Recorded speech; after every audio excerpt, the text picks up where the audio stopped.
We talk to each other. We have a lot of support across the company for well-being. We encourage a lot of sort of peer-to-peer support when people have a tricky day to sort of share those worries with each other, so that when we do go home to our own families, we're able to focus on squeezing them a little bit tighter, and I think being probably, to be fair, to be grateful that we're in a position that we are able to do that.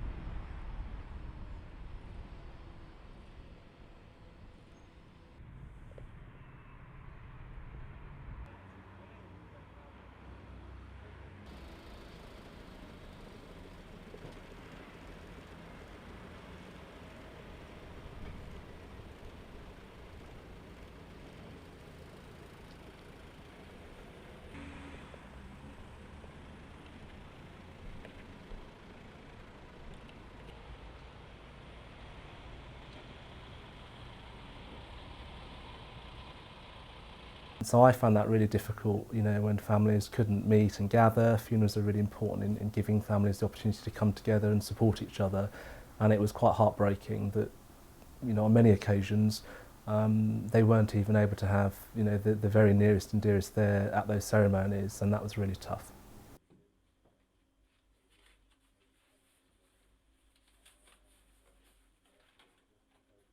Is the profession that we've chosen, and for many of us we see it as vocational, and we consider ourselves to be part of our community and our community is part of us. But equally there is a need to get that balance to make sure that this prolonged exposure to trauma doesn't result in compassion fatigue, which can happen when people are continually in that position and they need a level of support themselves.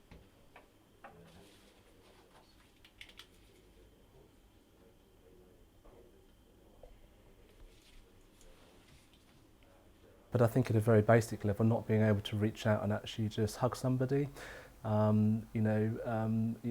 comfort them, the things that as human beings we would all do naturally when people are in distress, it is really difficult. I remember sadly a burial, I think it was about the third week of the first lockdown, and it was a graveside service. We were stood in the cemetery and there was a young boy of 13, and etched in my memory was him standing there on his own, because actually nobody knew whether or not they were allowed to get close. He was in a different household to his vulnerable grandparents, and it was heartbreaking to actually see the pain on his face.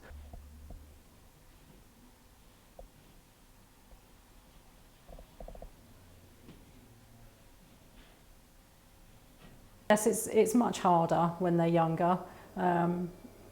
You know, when you see young people, children, unfortunately we had somebody the same age as my daughter, and that is much harder, because, you know, you can relate to the family, how they're feeling, so it does get much more difficult, I think, to detach then, but it's something that you sort of have to do, because if you didn't, you really would be a complete wreck.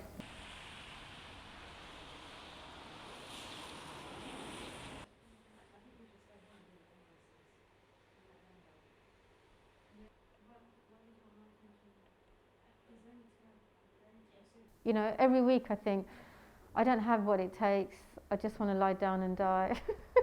I just want someone to do my own funeral, because this is too hard. And, you know, and there's times I genuinely feel sad. I feel sad with the work that we do, you know, and there's elements of it is very sad.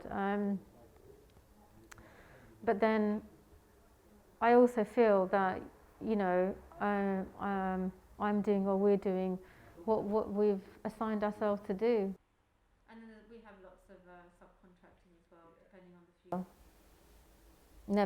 Never did I think this would happen. And never did I think it would affect us, you know. I thought we would just be this bespoke funeral service that does a few funerals a week, and, you know, and work with families and handhold them. And, you know, I was told by a client today that she feels that she hasn't been, we haven't held her hand, and that, you know, that feels really rubbish to me, because it's not who we're about.